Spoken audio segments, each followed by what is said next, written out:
The office is so quiet it feels padded, like the walls are holding their breath with me. My laptop burns a cold, bluish square into my eyes. One line, 2 words that don't make sense together until my stomach lurches and my throat tightens like it's being pinched from the inside. Payroll failed. My phone won't stop vibrating against the glass desk. Angry, frantic little shocks that crawl up my forearm each time it rattles. Calls stacking, voicemails piling up, names I recognize, numbers I don't. The kind of panic that spreads faster than a rumor.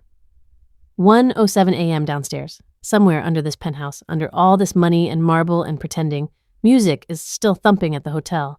The Gala is still glittering, cameras still flashing. My husband's still up there, in the light, smiling like he earned it. And his boss? I see it again, like my eyes recorded it without permission. Her on one knee, the microphone catching her sweet, sharpened voice. The room leaning forward, his face turning toward her like a flower to sun. My jaw aches. I realize I've been grinding my teeth so hard I could crack them. They wanted me to break in public. They wanted wet cheeks and shaking hands and some pretty little collapse they could point at later and call proof. I swallow and it feels like swallowing sand. They wanted me to break in public, I whisper to the empty room, voice thin and furious. So I gave them something else. My cursor floats over a single toggle on the admin dashboard. Clean, simple, almost innocent. Founder's override. My fingertip hovers above the trackpad like it's hovering above a detonator. My pulse pounds in my ears, thick, heavy, undeniable. My palms are slick. My breath is shallow. I can taste bile, coppery and hot at the back of my tongue. One click. The screen blinks. Access revoked. My phone lights up instantly. One message, bright and stupidly polite against the darkness. Ma'am, what did you just do? My name is Lena. I say it in my head like a password, like a reminder of who I am when the room tries to rename me.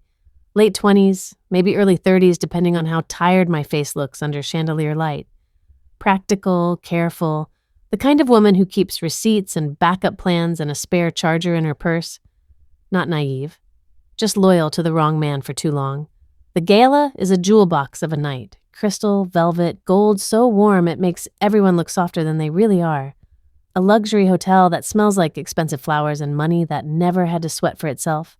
Our anniversary, wrapped in corporate glitter because Evan said it would be symbolic. A celebration of us and the company in one perfect photo op. Investors on one side of the ballroom, cameras on the other, and me, somewhere in the middle, trying to breathe through the tightness of my dress and the tighter knot inside my ribs. I watch people shake Evan's hand like he's a miracle, like he woke up one day and invented success with his bare hands. They laugh too loud at his jokes. They clap too fast at his name. Their eyes slide over me, polite, passing, weightless. The rich husband story is an easy one. It tastes good. It looks good on a stage. It's also a costume. My name is stitched into the foundation they never bothered to look at, into the documents, into the systems, into the quiet machinery that keeps everything standing when the lights go out. I don't say that out loud because pride is not a language this room respects. But it's true. And tonight, the truth has teeth, because betrayal isn't always a lipstick stain or a perfume on a collar. Sometimes it's a signature you weren't supposed to see, a clause hidden under friendly words, a plan written by people who smile at you while they measure you like a risk. The tension lives in 2 places at once, out there, where humiliation is served like dessert, and in here, where I hold something sharper than a scream. Public betrayal, private control, and a revenge plan that doesn't need me to raise my voice. If you've ever been underestimated by someone living off your effort, stay with me, because this night changed everything. My throat tightens when I think about it. An hour before the gala, I was alone in our suite's bathroom, fixing a strand of hair that wouldn't lay flat. Evan's phone buzzed on the marble counter, once, twice, 3 times. I wasn't trying to spy, I was just there. The screen lit up with a preview line, bright and careless like a knife flashing in sunlight. After she breaks, we push the restructure. Tonight. Don't hesitate." My fingers went cold so fast it felt like the blood drained out of them. My reflection stared back at me, perfect makeup, steady eyes. A woman dressed for celebration, and behind that glass, something in me quietly, completely snapped. I didn't grow up around soft things. Not the soft kind of money, not the soft kind of love. I grew up around rules, around don't waste, don't trust, don't fall behind.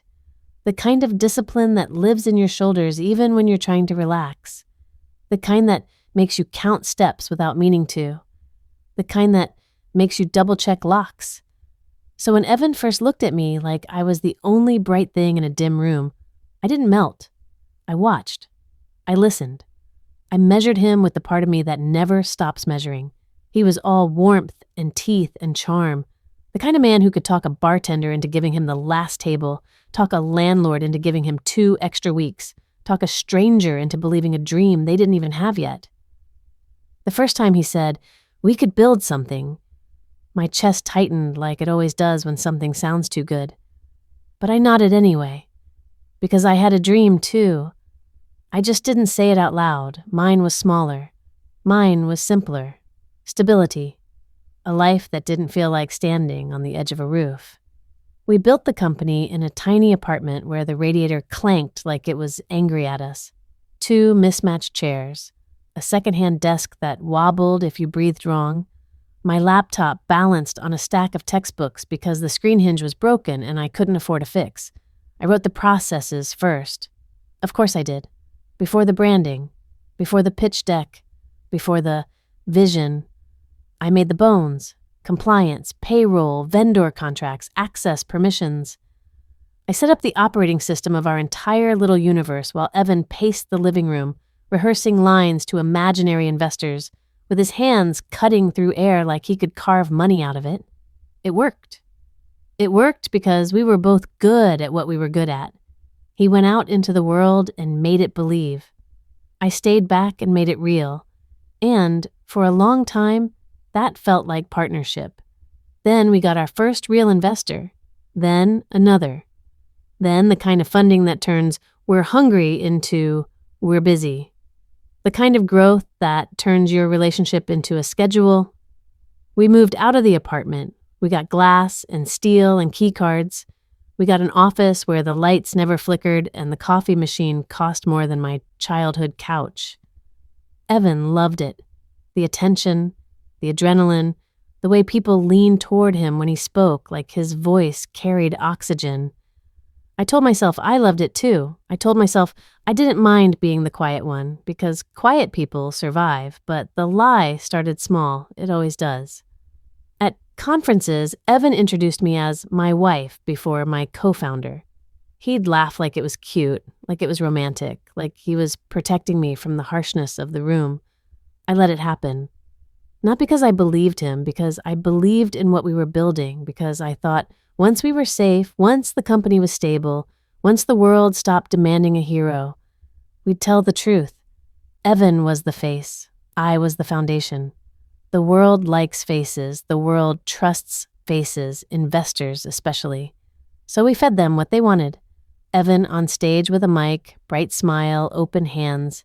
Me behind him, slightly to the side, dressed in neutral colors like I was part of the decor.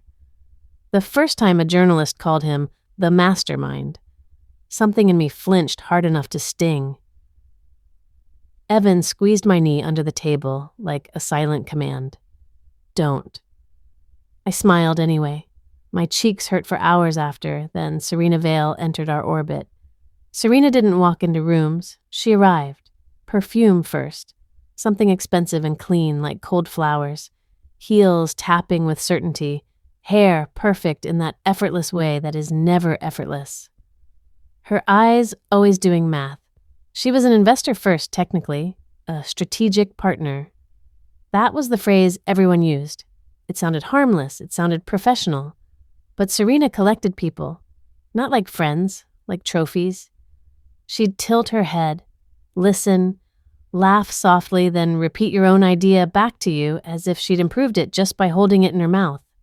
She had a way of making you feel seen, and then, the moment you trusted it, a way of making you feel owned. She took an interest in Evan fast. At first, I told myself it was normal. He was the CEO, the face, the public one. Of course, she would mentor him. Of course, she would invite him to private dinners and leadership salons and those quiet, exclusive meetings where the air smells like steak and power. But then she started saying things, little things. "Oh, Evan, you're wasted here. You should be bigger. Evan, you're too humble. Don't let anyone dim you." And once, with her hand resting lightly on his forearm, she glanced at me like I was a piece of furniture she was considering reupholstering and said, "Some people confuse support with control." My skin went hot, then cold. Evan laughed. Not the laugh he used with me when we were alone. That laugh was messy, real. This one was smooth, performative, like he was auditioning for a role he'd already decided he deserved. Slowly, the possession became visible in the small, ugly ways you can't unsee once you notice them. Evan started wearing cologne to board calls. He started rehearsing speeches in the mirror, but the words, the words, were mine. Mine in shape and rhythm, the phrases I'd written in internal memos, the metaphors I used when I explained complex things to make them digestible. He'd stand there, practicing, and I'd feel this strange out-of-body float like I was watching someone wear my voice. I'd correct him gently when he got a detail wrong. He'd snap, quick and sharp, then recover with a smile like he hadn't cut me at all. "Babe, I know, I've got it." But he didn't. He had my work, he had my mind, filtered through his mouth, and he started guarding his phone like it was a second heart. When it buzzed, he'd turn the screen down. When I walked into a room, he'd angle his body, subtle but deliberate. He used to leave it everywhere, on the couch, on the kitchen counter, face up while he showered. Now it never left his pocket. Our anniversary was supposed to be a reset. I clung to that word like a lifeline. Reset. Like you could erase a year of tiny injuries with one night of candlelight and sincerity. I planned everything with a kind of frantic tenderness, the gift, a watch he'd admired months ago in a display case, vintage, elegant, the kind of thing that felt like it meant, "I see you." I imagined slipping it onto his wrist and watching his face soften, just for me. The speech. I wrote it in a hotel notebook with the pen scratching so hard the paper tore in places. I wanted it to be honest. I wanted it to be ours. I wanted to stand in that ballroom and say, without saying, "I'm still here." I even arranged a private vow renewal upstairs after the gala. No crowd, no investors, just us. Quiet, real. But the night arrived like a storm. My dress hugged too tight around my ribs, making every breath feel like it had to be earned. The ballroom lights were bright enough to bleach faces into masks. Everywhere I looked, there were smiles that didn't reach eyes. Evan stood beside me, immaculate, perfectly tailored, perfectly placed. He smelled like expensive cologne and distance, not sweat, not home, not him.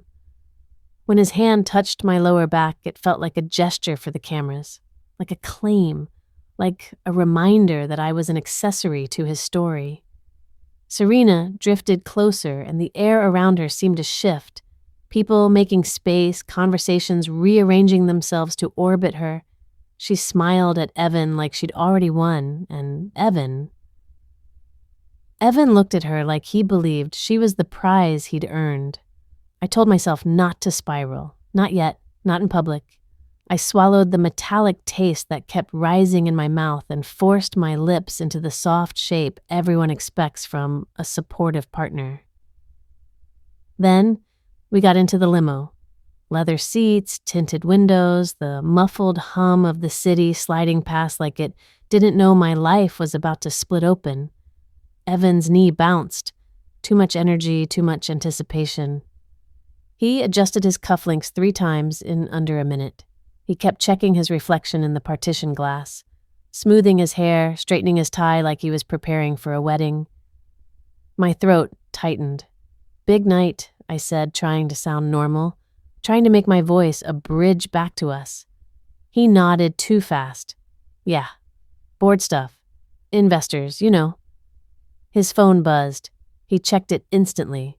The screen lit his face for half a second, enough to catch the expression.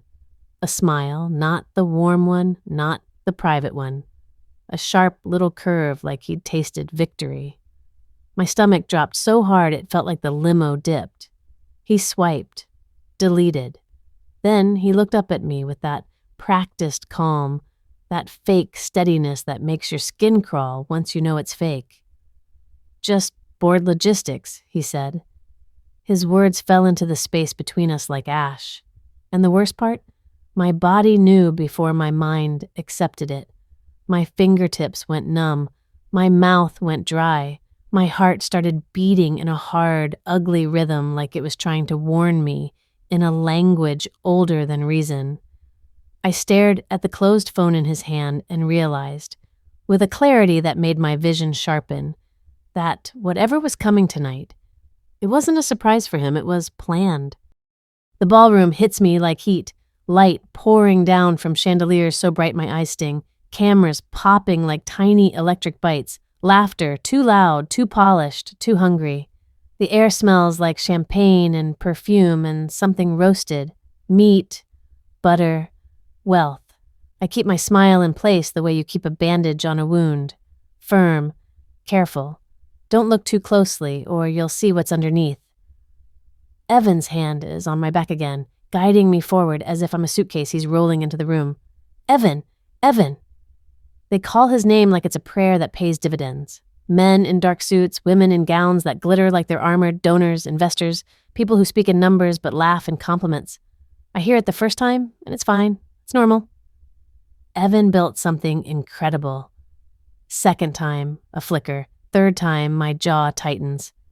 By the 10th time, it feels like my ribs are filled with buzzing wires, like my body is trying to hum itself apart. I stand there, nodding, smiling, letting their words slide over my skin like cold oil. They don't ask me anything. Not what I built, not what I run, not what I fixed at 3 a.m. last week when the system hiccuped and everyone else slept.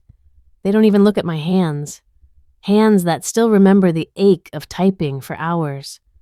The sharp sting in my wrists when I push through deadlines because the board needs it by morning. Hands that built stability out of panic. A server offers a tray of champagne.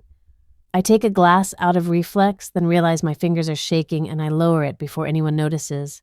My phone vibrates in my clutch. Once, twice. A third time, urgent enough to feel like someone knocking from the inside of my bones, Mina. Check the updated cap table, Doc. Now. My stomach clenches. Mina doesn't text like that unless something is bleeding. But I'm standing in the middle of this glittering circus and Evan is already drifting away from me, his gaze sliding across the room like he's searching for the spotlight. I type back with stiff fingers. Later. I'm here. The lie tastes bitter. I tuck the phone away and force myself to inhale. The air is too warm, too scented. It fills my lungs and sits there, heavy like it doesn't belong to me. Then Serena arrives, not enters. Arrives. The room shifts in a way I can feel in my teeth. Conversations tilt toward her. Bodies angle. Smiles widen. People create a path without being asked, like the floor itself knows who's in charge. Serena is a blade wrapped in silk. Hair perfect, lips glossy, dress the color of midnight. Expensive darkness. When she smiles, it's not warmth. It's possession. Her eyes find Evan immediately. His face changes before he even moves. It's subtle. A softening, a brightening, like someone turned a dial inside him labeled approval. My throat tightens. He steps toward her, and for half a second I swear I see him forget I'm there, like he's shedding a skin the moment she looks at him. Serena touches his arm lightly, just fingers, just a second, but it looks intimate in a way that makes my stomach crawl. They laugh. My chest burns. I don't move. I just stand there with my smile stuck to my face like glue drying too fast. A woman from the board One I've sat across from in meetings, one I've sent reports to at midnight, leans in toward me with a glittering grin. "Isn't this wonderful?" she says, eyes flicking past me to Evan. "You must be so proud." Proud. My tongue presses against the back of my teeth so hard it aches. I taste metal again. "I am," I hear myself say, voice smooth, like it belongs to someone else. She pats my arm as if I'm a child. Then she's gone, swept back into the current of people orbiting Evan and Serena. I look down at my badge because it suddenly feels too heavy on my chest, and my breath stops. Not my title, not co-founder, not COO, not anything that says I built more than a pretty life. It reads, guest. Black letters, clean font, quiet erasure. My face goes hot, then cold. Heat rushes to my ears. My heart does something ugly, stutters, then slams like it's trying to break out. I lift the badge slightly, as if maybe I'm misreading it, as if the letters will rearrange themselves into the truth if I blink hard enough. They don't. A laugh bursts behind me, and I flinch like I've been touched. Evan is on the other side of the room now, deep in conversation with two investors. He doesn't look my way, not even once. My phone buzzes again. "Mina, Lena, please, open it." I swallow, throat dry. I tell myself not to, not here, not now. I tell myself to stay present, to keep the mask on, to survive the night. Then a man I don't recognize steps in front of me and offers his hand with a confident smile. "Congratulations," he says. "Your husband is a genius." The words hit me wrong, like stepping on a slick stair. I shake his hand anyway. My palm is damp, his grip is firm, assured, like the world belongs to him too. "Thank you," I manage. He nods at my badge. "Guest, huh? Nice to see the CEO's wife supporting." My pulse spikes so hard I feel it in my throat. I smile, a small one, the kind that keeps you safe. I step away before my face betrays me. The corridor outside the ballroom is cooler, quieter. The carpet muffles my heels. The air conditioning hits my skin and I shiver even though my body is still burning from the inside out. I find a spot near a decorative column where no one's looking, where the music becomes a distant thump, like a heartbeat behind a wall. My hands are unsteady as I pull out my phone. Mina has sent a link. Cap table. Updated. Final. My thumb hesitates. I can hear my own breathing in my ears. Short, shallow, like I've been running. I tap. The document loads, and for a second my eyes don't understand what they're seeing. Letters blur, numbers jump, my vision sharpens like a camera focusing. And then it lands, a restructure plan, drafted, formatted, ready to be presented like it's normal. My name is there, but it feels wrong, like my name is being used as a prop. A clause highlighted in yellow catches my eye. Marital optics crisis mitigation in the event of reputational instability affecting leadership confidence. My mouth goes dry. I scroll. Temporary dilution and redistribution of voting rights to ensure operational stability. Dilution. The word makes my stomach drop, like someone just yanked the floor. They're not just humiliating me. They're using the humiliation as a lever. I can feel my heartbeat under my skin, pounding against my collarbone.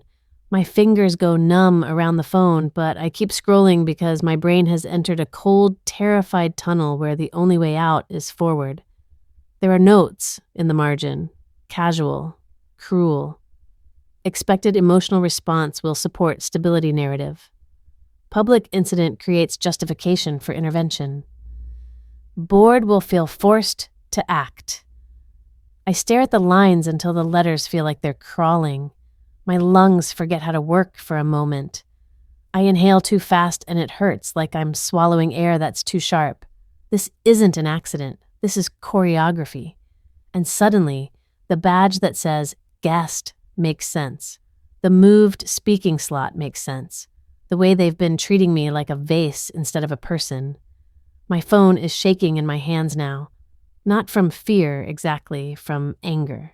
From the kind of anger that makes your vision clear, that strips away softness, that drains the warmth out of love and leaves only the hard shape of truth. I swipe to the last page. There's a thread attached, a private message chain, names, timestamps, Serena, a board member, Evan. My eyes catch on his words, my husband's words. If she melts down, we can push it through tonight. The corridor tilts, not dramatically, not like in movies. Just enough that my stomach clenches and bile creeps up the back of my throat. I press my free hand against the wall to steady myself. The wallpaper is textured, expensive, rough under my fingertips. My pulse roars, my ears ring. For a moment, the only thing I can feel is the sting behind my eyes, the pressure of tears that want to come, the heat of humiliation rising up my neck, and then something colder slides into place. A quiet, a calm that feels dangerous. I read the line again. If she melts down, he thinks I'm a button he can press, a puppet he can yank. A performance. My lips part, but no sound comes out. My mouth is too dry for words. I close my eyes, and in the dark behind my eyelids, I see Evan smile in the limo when he deleted that message. I open my eyes and stare down at my screen until my vision stops trembling. I can't breathe the same way anymore. Not after this. Because now I know the truth. They didn't just betray me. They planned my collapse like entertainment. And the worst part, no, the clearest part is that they did it, believing I couldn't do anything about it. The corridor air is cold enough to bite, but my skin is too hot to feel it properly. My phone is still in my hand. The screen is dimming. My thumb hovers like I'm holding a live wire. That one sentence keeps flashing behind my eyes, even when I blink. If she melts down, we can push it through tonight. Not, I'm sorry, not, I miss you, not even, I want her gone, just logistics. I swallow and my throat scrapes, dry like paper. My stomach twists so tight it feels like something is wringing me from the inside. I'm not shaking like I thought I would. I'm hollowing out, like the soft parts are draining away and leaving something dense, something sharp. This isn't cheating. Cheating is messy, human, stupid, a bad choice wrapped in lust and loneliness. This is a takeover. This is a plan with bullet points and highlighted clauses. This is my marriage used like a crowbar to pry my name off my own work. I lean my forehead against the wall for 1 second, just one, and the wallpaper's texture presses into my skin, grounding me. Tiny bumps, expensive, pointless. Flashbacks hit like strobe lights. Me in our first apartment saying, let's not rush the title stuff. We can fix it later, because Evan's eyes looked so tired that night. Me in the first boardroom we ever sat in, letting him answer a technical question meant for me because the investor's gaze slid right past my face like I was transparent. Me, rewriting his speech at midnight, smoothing the rough edges so he wouldn't stumble, so he wouldn't look small, so we wouldn't lose the room. Me telling myself it was love. Me confusing sacrifice with safety. I straighten. My spine feels like it locks into place with an audible click, even though no one else can hear it. I look down at my badge, guest, and it makes my lips twitch with something that isn't a smile. Fine, I'll be a guest. I'll attend. I'll watch. I walk back into the ballroom like I belong there, because I do. I move through the crowd with my shoulders back and my face calm, and I can feel eyes flicking toward me like little darts. The music swells and dips. The lights glitter. Champagne keeps flowing like nothing in the world has teeth. Evan is near the front, laughing with Serena. He throws his head back, easy and bright, the way he used to with me when we were broke and brave. Except now it looks rehearsed.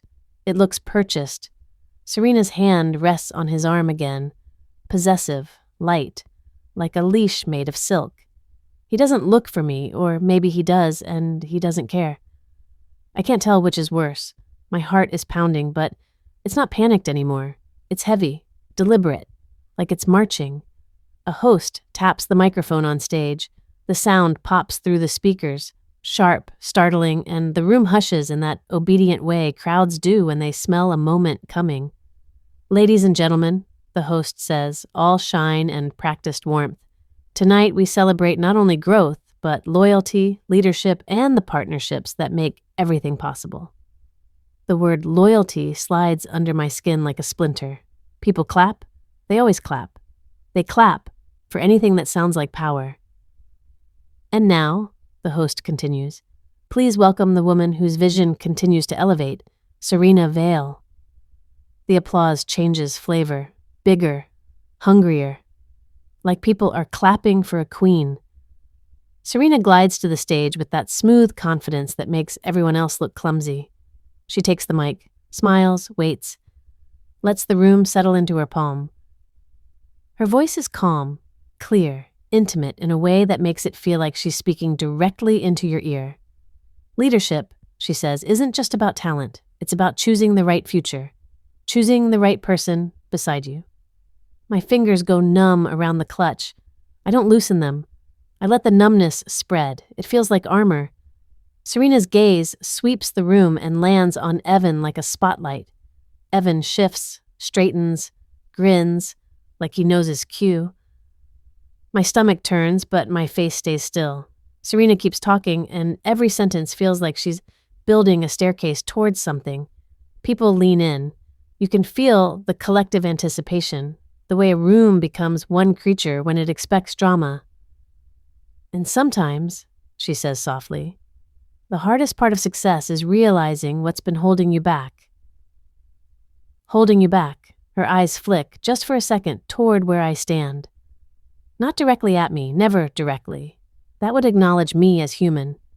She looks through me, past me, the way you look at a closed door you intend to replace. A laugh flutters in the crowd. I taste bile.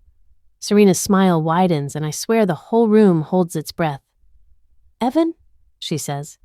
Just his name, and the crowd reacts. Whispers, tiny gasps, bodies shifting like wind through silk gowns.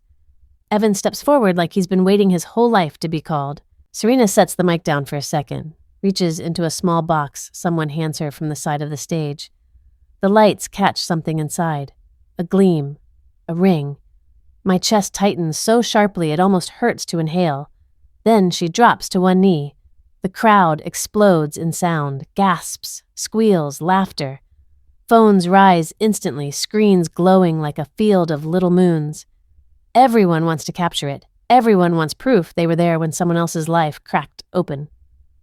Serena lifts the microphone again. Her voice goes sweeter, sharper. Will you choose the future you deserve, she says, and stop letting someone else's limitation keep you small? Limitations. My ears start ringing. A high, thin sound. The room's edges blur, then snap into focus again. Too sharp. Too vivid. I can see individual glitter flecks on a woman's dress. I can see the condensation on a champagne glass. I can see Evan's throat bob as he swallows. I can't hear properly anymore, like someone stuffed cotton into my ears. All sound is distant, muffled, except my heartbeat. Boom, boom, boom. Serena's eyes glitter. She tilts her head up at him, waiting, performing vulnerability like it's a luxury she can afford. Evan's face changes. A flicker. Half a second of hesitation, half a second where his eyes shift, maybe searching for mine, maybe checking if the audience is watching closely enough. Then his mouth opens. Yes, he says. The word lands like a stamp. The crowd erupts. Applause, cheers, laughter that feels too loud, too close. The room shakes with it. The speakers crackle. Someone whoops like it's a concert. My fingers are numb. My arms feel distant. My face feels like porcelain. Serena stands and kisses him, quick, triumphant. And the cameras go feral. I can't breathe the way I want to. My lungs are working, technically. Air goes in, air goes out, but it doesn't reach anything that matters. My vision is razor sharp and unreal, like I'm watching a scene through glass, safely separated from it, except my body is still trapped inside. I look at Evan. He's smiling like a winner, smiling like he just got what he wanted. And in that moment, something inside me goes silent. Not broken, silent. I lift my chin. I smooth the front of my dress with one slow hand because my body needs something normal to do, something controlled. I turn, I start walking. No screaming, no tears, no collapse, just the click of my heels on the floor, steady and measured, cutting through the applause like a line. People part for me, not out of respect, out of curiosity. out of that hungry instinct that wants to see the wounded animal thrash. I don't give them anything. The lobby air hits my skin, cooler, cleaner, and I realize only then that my cheeks are wet, not with tears, with sweat. My hand trembles as I press the elevator button. Once, twice, like I need the light to obey me. The doors open, I step in. The mirrored wall catches my reflection, and for a second I don't recognize the woman staring back. My lipstick is still perfect, my hair still pinned, my eyes not soft anymore. I stare at myself like I'm meeting someone dangerous, my lips move, barely parting. "You wanted a show," I whispered to my own reflection, voice low and steady, the words vibrating in my chest like a promise. "You'll get one, just not the way you planned." The elevator ride up feels too smooth, like the building is pretending nothing happened, like the cables don't know my life just got shoved off a cliff. My reflection stares back at me the whole way, chin lifted, eyes bright in that wrong, sharp way, while my stomach keeps trying to crawl into my throat. The doors open to my floor with a soft chime that sounds obscene, polite, well-trained. I step into the hallway and the carpet swallows the sound of my heels, but it can't swallow the pounding in my ears. At my door, my fingers pause on the handle. For 1 second, a stupid, wounded part of me thinks, if I open this, maybe I'll be safe. Maybe this is where the story stops. Then my phone vibrates again, and again, and again. I exhale through my nose, slow, controlled, like I'm about to cut into something delicate. The door clicks shut behind me. The penthouse office is dim, lit only by the city bleeding neon through the glass. Everything here is clean, curated, calm. It feels like a lie I paid for. Mina is already inside. She's standing by the desk in her coat, hair pulled back, laptop open. Her face is pale in the screen glow, eyes sharp and steady like she hasn't blinked in an hour. "You left," I hear myself say, and my voice is too calm, too even, like I have put my emotions in a box and sat on the lid. Mina nods once. "When I saw the doc, I wasn't staying in that ballroom to watch them turn you into a headline." My throat tightens at the word headline, but I refuse to let it rise to my face. I set my clutch down. My hands are still numb, like my nerves unplugged themselves to keep me functioning. I move to the desk. The laptop screen is awake, a dashboard. Numbers, permissions, notifications. My world stripped down to what it really is, systems and access. Mina's voice is quiet. "Your phone—" "I know." I swallow, it scrapes. "How bad?" "Bad enough that payroll flagged. The system noticed unusual activity from Evan's side. He's been trying to move approvals." I stare at the alert that started this whole chain. Payroll failed. The words feel like a punch delivered with paperwork. My stomach drops hard. Mina reads my face and quickly adds, "It failed because you set safeguards. It didn't go through. It stopped." That's good. Good. The word doesn't land because downstairs in a ballroom full of shining teeth, my husband said yes to someone else like it was a business deal. And upstairs, my company is coughing and everyone will look to Evan for oxygen. I curl my fingers into fists and feel my nails bite my palms. The sting helps. A small real thing. "Tell me what to do," I say, then hate myself for how that sounds, like panic, like begging. Mina's eyes flick up. "No, I'm telling you what we can do. You decide. You're still the one with the keys." The keys. I stare at my own hands, the ones that built the locks. I've spent years making sure no one could break in. I never planned for the person inside the house to try to burn it down. My breath comes shallow. I force it deeper. My ribs protest against the dress. "I'm not just co-founder," I say softly, like I'm reminding my own bones. "My shares are protected." Mina nods. "Founder's lock, voting rights tied to the IP trust. Your name is the spine." Saying it out loud does something to me. It doesn't soothe, it steals. Because it means this isn't just betrayal, it's miscalculation. Evan's access has always been operational. Spend, approve, perform. He can swipe a card, sign a dinner, charm a room, but he can't override me. He never could, and Serena doesn't know that. Not fully. Not yet. I sit at the desk. The chair is cool under my thighs. The city lights beyond the window look distant and indifferent. My hands hover over the keyboard. They're shaking now. Not from fear, from the way rage needs somewhere to go. Mina leans in, voice tight.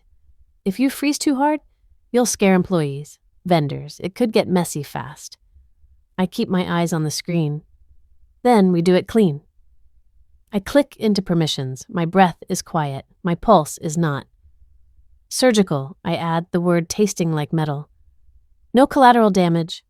Mina exhales like she's been holding her own breath for me. Okay, step 1. Separate payroll and vendor payments from executive discretionary accounts. Protect the people. My fingers move. The dashboard responds. Little toggles. Access lists. A world built on yes and no.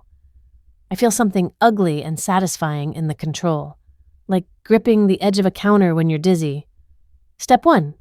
I isolate payroll, lock it behind my approval only. No one touches it without me. The alert flickers, changes, stabilizes. Step 2. Executive cards, discretionary accounts, travel, entertainment, strategic dinners. The endless stream of expenses disguised as leadership. I don't hesitate. I revoke. Each click is quiet. Each click is a door closing.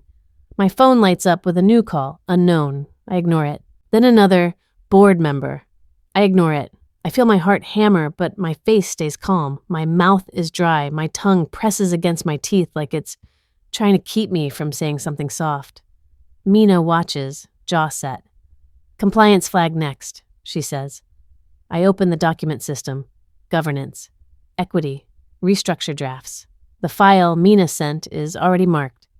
I highlight the unauthorized clauses, the marital optics crisis poison dressed in corporate language.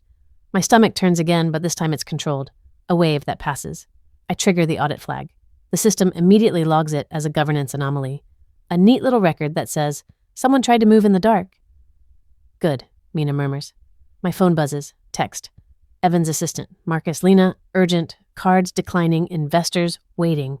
What's happening? My throat constricts. The first instinct, a stupid old one, is to explain, to soften, to soothe, to protect the brand. I swallow it. I type, stand by, board will be notified. I send it and feel my shoulders drop half an inch like a weight just slid off. Mina taps her trackpad, pulling up a draft message. Emergency board notice, she says. Short, clinical, no emotion.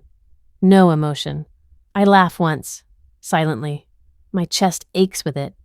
Mina reads as she types, unauthorized governance action detected, equity restructure draft flagged, executive access temporarily restricted pending board review, payroll and vendors protected.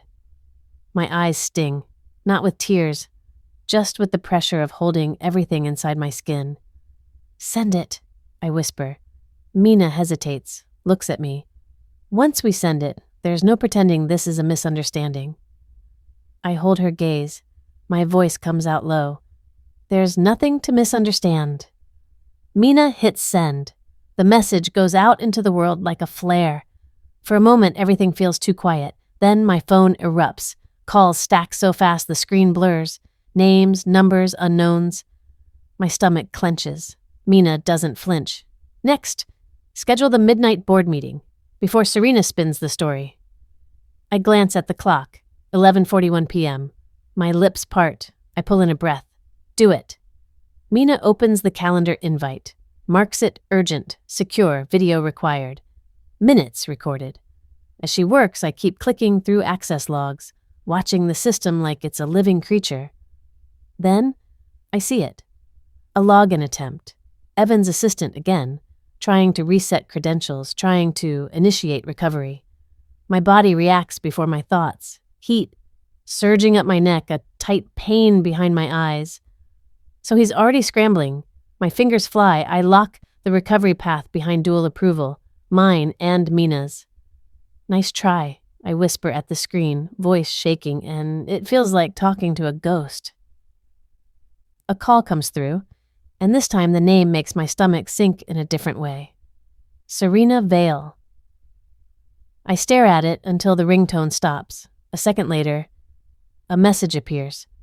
Serena, Lena, Let's handle this with unity. Sign the revised agreement and we can keep this from becoming ugly. Unity. My jaw tightens so hard it hurts. I can almost hear her voice. Sweet, controlled, threatening without being loud. The kind of threat that wears perfume. Mina reads over my shoulder, eyes narrowing. She's trying to trap you into acknowledging the restructure. I feel my pulse in my fingertips. I type back with slow precision. Any agreement drafted without my consent is void. Do not contact me again tonight. I hit send. My hands tremble after, like my body is catching up with what I just did. Mina's laptop pings. She opens the board meeting response list. They're accepting, she says, most of them. Then a new message pops in. Board member, Jared. Lena, public scandal could tank valuation. Don't act irrationally. I stare at the word irrational until it stops looking like a word. My chest tightens. My breath catches high. This is the part they planned. The part where the woman becomes unstable the moment she refuses to be convenient. I type with my thumb. Each letter a controlled bite. Protecting governance isn't irrational, it's my duty. Meeting at midnight. I send it and my stomach flips, but I don't regret it. Mina suddenly goes very still beside me. The kind of stillness that means she just found something sharp. What? I ask, and the word comes out rough.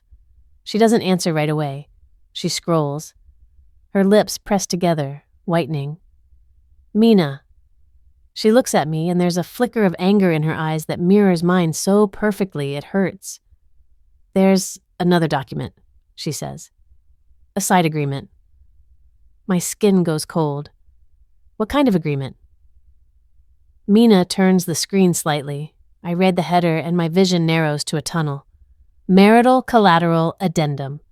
My stomach drops so hard it feels like it falls through the chair. I scroll. My hands shake so badly the trackpad jitters. I force them still. It's Evan's signature, not mine. And under it, language twisted into something that looks official enough to poison public perception. Pledged shares contingent upon marital unity. My throat closes, my breath catches.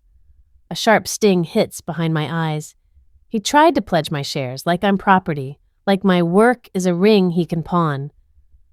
It's not valid, Mina says quickly, voice steady, grounding me.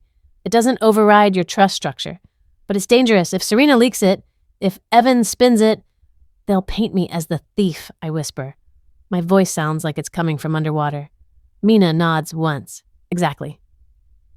A hot wave of nausea rises. I press my palm to my stomach, feeling the fabric of my dress, feeling the tightness, the pressure. For a moment, I want to rip it off. I want to tear everything off. This night, this role, this version of me they tried to trap. Instead, I inhale slowly until the nausea eases. Then I look at the screen again. I don't cry. I don't scream. I go quiet, because quiet is where I do my best damage. Mina's phone buzzes. She glances down and her face shifts. It's the board chair, she says. My pulse spikes. She holds the screen out to me. Board chair, Elise. Serena says you're unstable. Prove you're not. 2:14 a.m. meeting stands. Bring evidence. The words punch into my chest. Unstable. Prove it. My fingers go cold again, but this time I welcome it. Cold means control. Cold means I won't slip. I stare at the message until my breathing evens out. Then I lift my eyes to Mina. My voice is quiet, flat, dangerous. Okay, I say. I turn back to the laptop, open a folder, and start pulling every time-stamped log, every approval chain, every document trail like I'm assembling a body on a table. My heart is pounding, but my mind is suddenly clear. They wanted a meltdown. They wanted tears on camera. They wanted a woman breaking in public so they could call it proof. I swallow, tasting metal again, and my lips curve, not into a smile, into certainty. I whisper to myself so softly it's almost prayer, "You want proof?" My fingers hover above the keyboard. Fine. The video call window opens, and suddenly my screen is full of faces that used to feel like power. Tonight they look like strangers lit by laptop glow. Dim kitchens, hotel rooms, one man with his tie loosened like he's been choking on it. a woman with perfect hair and tired eyes. The board chair, Elise, sitting straight-backed, hands folded, the kind of calm that could cut glass. My own face sits in the corner, small, pale, lipstick still intact like a joke. Mina is just off to my side, quiet as a shadow, her laptop angled toward me. I can feel her presence without looking. It steadies my spine. Then Serena appears on the call. Of course she does. She's framed perfectly. Warm lighting, neutral background, no clutter, no mess, no humanity. She looks like she came pre-packaged for trust. Her lips curve into something that could pass for sympathy if you didn't know the shape of a threat. And Evan, my husband. He's on camera too, and for a second I can't breathe. He looks disheveled. Not in a ruined way. In a something went wrong and I didn't plan for it way. His hair isn't perfect. His collar sits crooked. His eyes keep flicking down at something on his desk. Messages, probably, or the same access errors he swore would never happen because he believed the world obeyed him. I keep my face still. Inside my chest hurts like a bruise being pressed. Elise's voice cuts through the silence. We're here because significant operational access was restricted tonight and an unauthorized governance draft was flagged. Her eyes shift to me. Lena, you initiated the restrictions. I could explain. I could plead. I could tell them about the stage, the ring, the humiliation. I don't. My throat tightens, but I keep my voice level. I restricted discretionary executive spending and separated payroll and vendors to protect staff and continuity. Serena's smile twitches. It's an anniversary gala, she says, tone soft. People got emotional. Lena overreacted. This is a personal situation being forced into corporate mechanisms. Personal. My hands go cold on the desk. Evan clears his throat, and the sound is intimate and awful through the speaker. He starts, then stops like he's choosing which version of the truth will buy him the most sympathy. She doesn't trust anyone, he says finally, voice brittle. She controls everything. That's why we needed a transition plan, for stability. My stomach clenches so hard I feel it in my jaw. Transition plan. Stability. I stare at his face on my screen and it hits me in a quiet, nauseating wave. He's still performing, still trying to make himself the victim of my competence. I inhale slowly through my nose, forcing air into my lungs until the tightness eases. I'm not going to argue feelings, I say. My voice sounds too calm even to me. I click a file. Share screen. A folder opens, clean, labeled, time-stamped. Here are the facts. The first document fills everyone's screens, the restructure draft with metadata, creation time, editors, comments. I highlight the clause with my cursor, the words glowing like a bruise. Marital optics crisis mitigation, I read aloud, each syllable scraped out of my throat like it's bitter. This draft uses a personal humiliation scenario to justify dilution of my voting rights. Serena's expression doesn't change, but her eyes sharpen. That language is standard risk management. No, I say softly. It's coercion dressed up as risk management. I click again. A message thread appears. Names redacted except for the ones that matter. Evan's words sit there in black and white, ugly in their simplicity.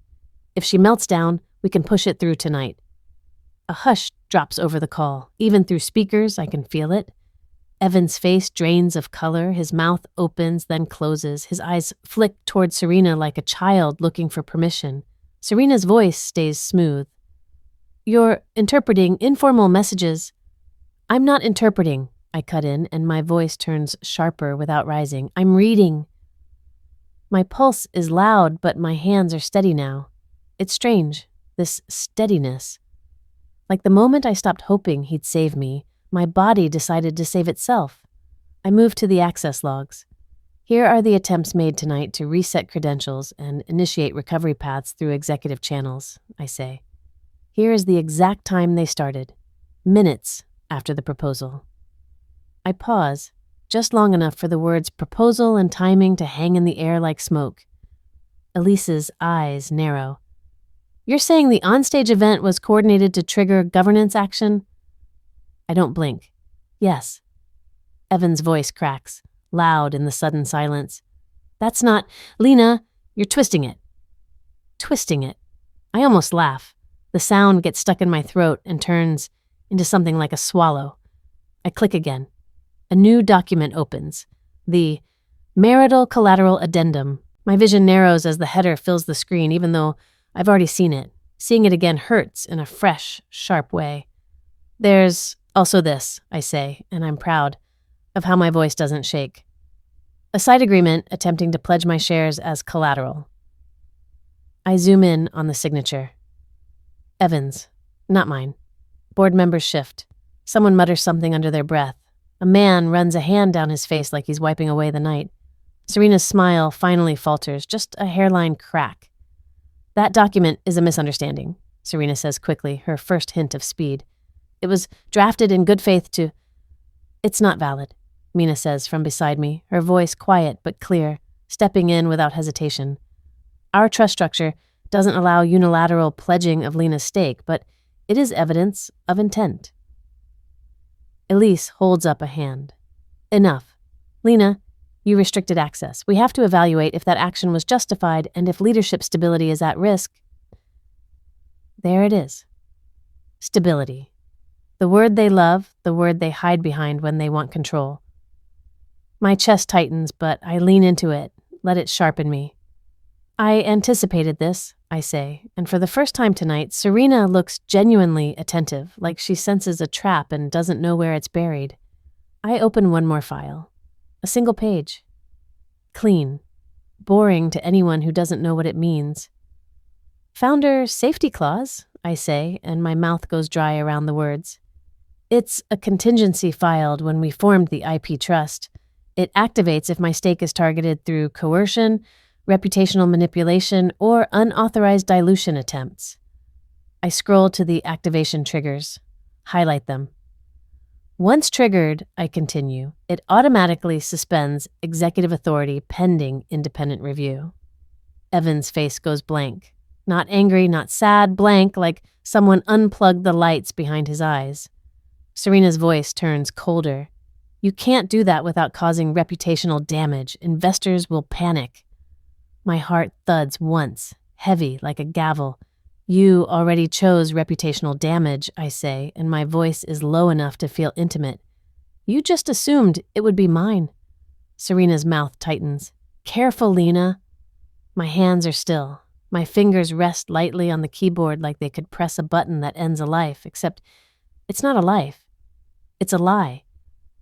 You tried to buy a man using my life, I say, and the words are quiet and brutal. You tried to purchase a company by humiliating the person who built its foundation. For a moment, Serena's mask slips. It's quick, just a flash of something like irritation, something like disgust. Then it's gone, replaced by polished calm. But I saw it, I felt it. Evan's voice comes small. Lena, please, please. The word hits me like a weak hand on my arm. In the corner of the screen, Elise's jaw sets. We need a vote on temporary suspension of Evan's executive authority pending review, she says. Given what we've seen, attempted unauthorized restructure, collateral agreement, and coordination, this is serious. The vote happens fast, faces hardening one by one. It's almost surreal, watching people decide my husband's fate in tiny rectangles while the city glows behind my windows like nothing matters. When Elise says the result, I feel a slow exhale leave my body like I've been holding it for years. Executive authority suspended, she says, effective immediately. We will initiate an independent governance review. Evan stares at his screen. Then his face crumples. Not tears, not dramatic collapse, just the realization. Applause can't open accounts. Smiles can't override locks. Charm can't vote. Serena speaks again. Too smooth, trying to regain the room. This is excessive. My firm will reconsider its relationship with… Elise cuts her off. Your firm will be barred from bidding on future rounds during the review due to conflict of interest concerns and coercive conduct. Serena's eyes widen. Just a fraction. A fraction is enough. Her mask slides back into place, but now it looks tighter, strained at the seams. You're making a mistake, she says, voice thin. No, I answer, and my voice is steady as stone. You made one. The call ends in orderly goodbye tones, as if we didn't just detonate a marriage and a power structure in the same breath. When the screen goes dark, the room feels too quiet again. Mina stays still beside me, watching me like she's making sure I don't fall apart now that it's over. But it isn't over. My phone buzzes. A private call from Evan. I stare at his name until my vision blurs for a second. I blink it clear. I answer without speaking. His breathing comes through first, ragged, unfamiliar. "Lena," he whispers, and the way he says my name makes my stomach twist because it sounds like he remembers I'm human now. "Please, don't do this. We can fix it. Serena, she pushed." I close my eyes, and the memory of him saying yes on stage flares behind my lids like a flashbulb. My voice comes out quiet. "You didn't hesitate." Silence. Then his voice cracks. "If you do this, you'll be alone." My chest aches, a deep, old ache, the grief of what I wanted, the death of the story I kept feeding myself. I open my eyes and stare at the city lights. I feel my heartbeat, slow, heavy, mine. "No," I say. My lips barely move, but the words land like a door closing. I'll be free. Morning comes like it doesn't know what happened. Thin, pale light spills through the glass and lays itself across the floor in long, quiet rectangles. The city outside looks rinsed clean, soft edges, muted colors, like the world has decided to be gentle on purpose just to mock me. My hands won't stop trembling around the mug. It's not even full. Just coffee, dark and bitter, steam curling up and vanishing before it reaches my face. I bring it closer anyway, breathing it in like I'm borrowing warmth. My fingers ache, the muscles in my forearms tight like they've been clenched all night and forgot how to let go. I take a sip. It burns my tongue. Good. Real. Present. For the first time in I don't even know how long, I feel my lungs open all the way. A deep breath that doesn't catch on a lie halfway down. The air tastes like plain morning. No champagne, no perfume, no room full of eyes waiting for me to bleed. My chest still hurts.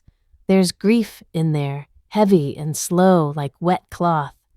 Grief for the man I thought I married. For the version of us I kept polishing and defending and carrying like a fragile dish. I let myself feel it now, quietly, where no one can turn it into entertainment. My throat tightens and I swallow hard, pushing it down. Not because I'm denying it, but because I'm tired of performing sadness for people who don't deserve it. Last night, on that stage, they wanted me to beg. They wanted my voice to crack, my mascara to run, my body to fold in half in front of a room full of strangers holding phones like weapons. I didn't give them that. And the relief of it is strange, sharp, almost painful, like stepping out of too tight shoes and realizing you forgot what comfort felt like. Being calm wasn't weakness, it was clarity. It was me choosing not to hand them the exact reaction they needed to justify stealing what I built. It was me refusing to be drafted into their script. Revenge isn't always loud. Sometimes it's quiet. Sometimes it's a woman walking out of a ballroom with her head up and her hands steady, even while her heart is screaming. Sometimes it's refusing to be rewritten. I look at the empty spot on the counter where Evan used to drop his keys. I keep expecting the sound, the careless jingle, the familiar weight of him moving through a room like he belonged there. But the silence holds. He's gone. Not dramatically, not with a final slam or some cinematic last sentence. He moved out like a man trying not to be seen, like he could shrink his own shadow. He'll try to rebuild his image now. He'll call people. He'll craft apologies with the same mouth that said yes into a microphone. He'll try to sound like the victim of a misunderstanding. But he can't use the company story anymore. Not the way he used to. Because the company isn't a costume he can wear to feel important. It's paperwork, it's structure, it's proof. It's mine in the only way that matters, written down, locked in, undeniable. The thought doesn't make me happy, not exactly. It makes me steady. I set the mug down and the ceramic taps the counter softly, a small sound in a big, quiet apartment. I walk to the window, the glass is cool under my fingertips. My reflection floats over the skyline. Messy hair now, bare face, eyes still too awake. Today, I step into the founder role in public for the first time. The words curl in my stomach like nerves. Terrifying, healing, like standing on the edge of something high and realizing you can either stay trapped on the old side forever or jump and trust yourself to land. I close my eyes and let one more deep breath fill me. If you've ever been betrayed by someone who benefited from your love, comment one word: free. Like and subscribe for more betrayal to justice stories, because sometimes the quiet woman is the one holding the keys.